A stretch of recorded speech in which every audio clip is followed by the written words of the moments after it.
We've been slowly getting into alpine climbing and decided that Sherpa Peak would be an easy climb to gain some confidence and wouldn't require much of a time commitment.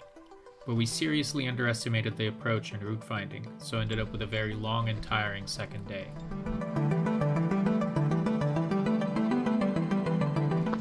We started out from the mostly empty Esmeralda Basin trailhead on Tuesday at 2 p.m., then turned off onto the Ingalls Lake Trail and then to Long's Pass.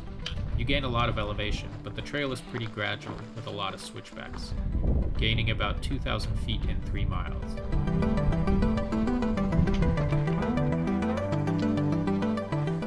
From Long's Pass, we finally saw Mount Stewart, which we had climbed a couple of years before. Sherpa Peak is a satellite of Mount Stewart with a distinctive balanced rock that was barely visible from our location. The other side of the pass starts out rocky, with countless switchbacks down the steep face, but eventually you reach gentler slopes. Every time I saw the peaks through the trees, they looked taller and more imposing. After 1,500 feet, we crossed Ingalls Creek, then followed the trail until we found a great campsite right where the trail up to Sherpa Peak takes off. We decided to camp here because we didn't know if the upper camps had water this late in the season. There's the trail up to Sherpa Peak. Kind of see the balanced rock up there. And right over here, we've got a sweet tent site. In the morning, we started out pretty late, not really taking our much lower camping spot into account.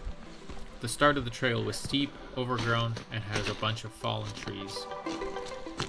Why don't you clean this trail up for us?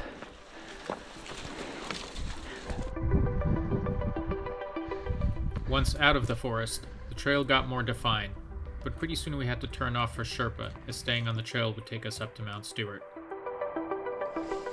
The trail here pretty much disappears, so we went up a steep sandy slope traversing to the right, trying to get to the valley with the low camp. We ended up on a ridge significantly higher than the camp, and decided to keep traversing instead of dropping down into the valley.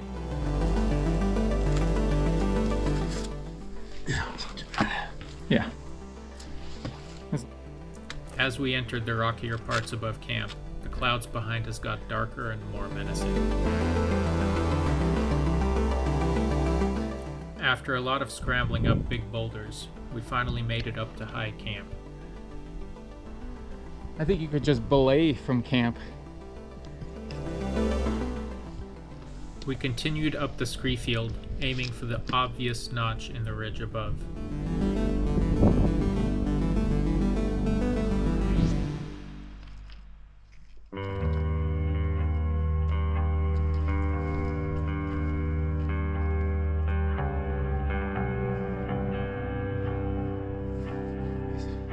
The other side of the ridge is a sudden drop-off to Sherpa Glacier far below.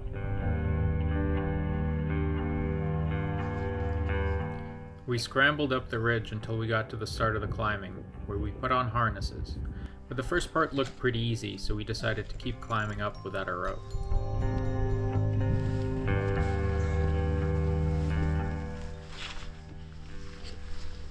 Thanks, I appreciate it. You're welcome.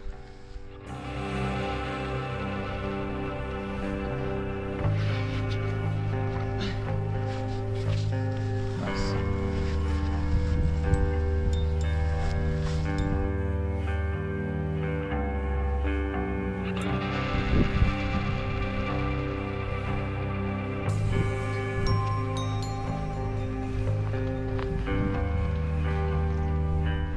From this sandy ledge with a rappel station, there's a 5-7 crack to the left. I instead climbed up the easier corner to the right, up to a narrow rock shelf. Here we decided to rope up, and I traversed climbers left around the corner, then down into a gully, then back up around another corner and into this gully. At the top, there's a large block which I slung and used to belay Glen up. The ledge part was a drop down, and the ledge was a little sketchier than expected.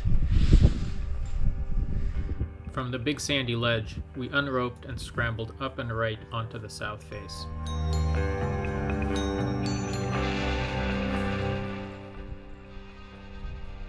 It's just a little spooky step down. Yeah.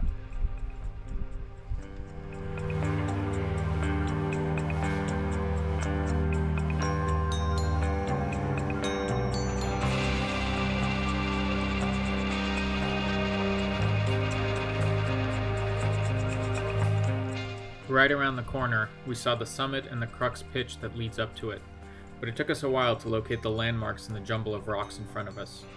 We scrambled around to the left, staying up high until we reached a sandy ledge before a big flake. From the flake, we climbed up and right, gaining a ledge, then up and left to the cave where the Crux starts. After that, there's a short corner and then a rappel station which had fresh slings with wrap rings. It's a cool flake to stand on top of. Okay.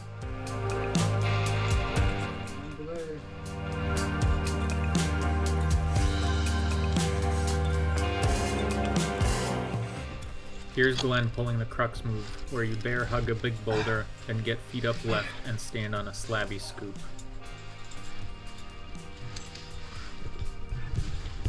Woo! Nice. Nice job doing that lead. Big flake to your right.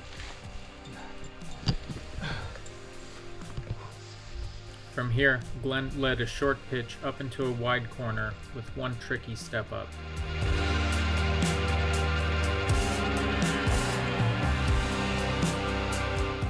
At the top of the chimney, there's another rappel anchor, and you can see the slabs leading up to the false summit. These were pretty easy, but there's huge drop-offs on both sides.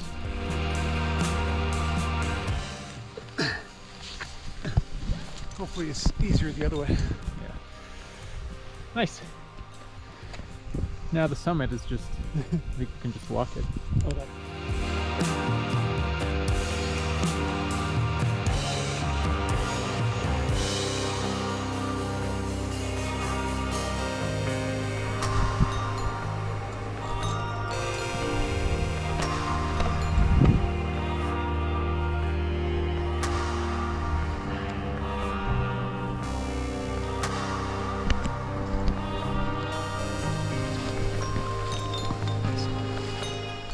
Woo! Yeah. I wanted to climb up the balanced rock, but it was pretty late, and the traverse to it looked exposed enough to require roping up, so we decided to save it for another trip. Ate a quick lunch, and headed back.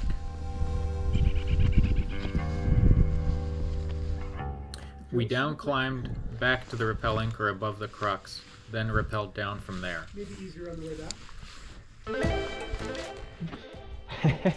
That part looks comfortable. This is not good. Yeah.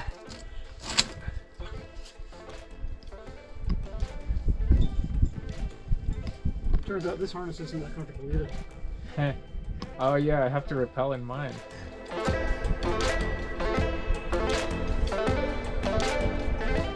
Once we got the rope down, we scrambled back to the sandy ledge, where we set up an anchor, and again down climbed a pitch back to the ledge below the 5-7 crack. Then we did a rappel, which took us to just above where we stashed our gear on top of the ridge. Our stuff is just down there. I have this much rope left.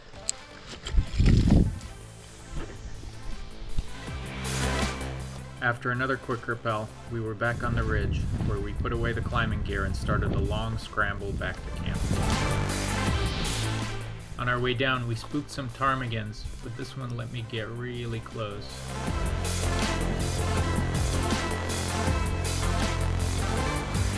Oh, back at camp. Many hours later.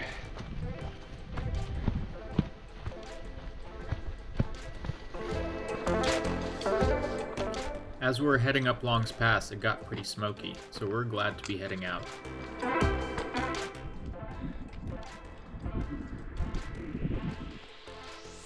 The sun set pretty quickly after that, and it was fully dark by the time we got back to the parking lot.